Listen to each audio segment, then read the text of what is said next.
Le rêve magique de Lucas et son chat velours.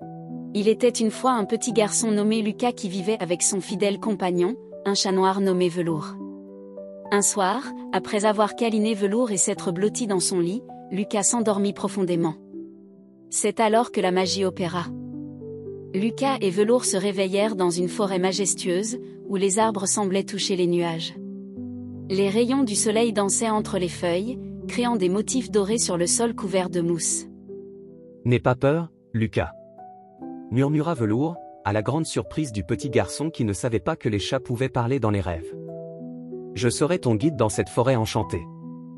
Leur première rencontre fut avec Rouquin, un écureuil roux très agile, qui leur montra comment il collectait et cachait ses noisettes pour l'hiver.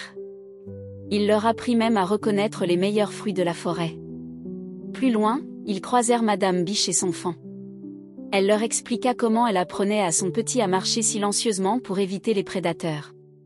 Le faon fit même quelques bonds gracieux pour impressionner Lucas. Soudain, un grand hibou nommé Sage se posa sur une branche.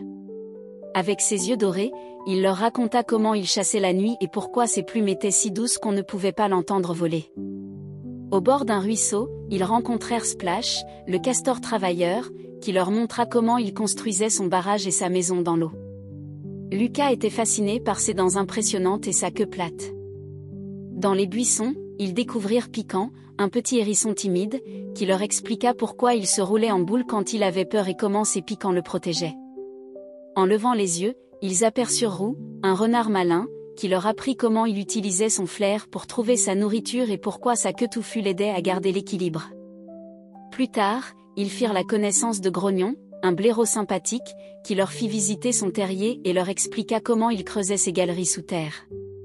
Dans une clairière, ils rencontrèrent Bondissant, un jeune chevreuil, qui leur montra ses talents de saut et leur expliqua pourquoi ses oreilles bougeaient sans arrêt. Près d'un vieil arbre, ils virent Tambour, un pic vert, qui leur fit une démonstration de son talent pour trouver les insectes en tapant sur l'écorce avec son bec. Enfin, ils croisèrent Douce, une chouette effraie au visage en forme de cœur, qui leur parla de ses vols silencieux dans la nuit et de sa vue exceptionnelle.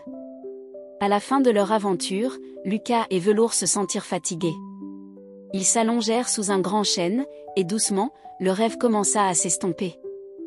Le lendemain matin, Lucas se réveilla dans son lit, Velours pelotonnait contre lui.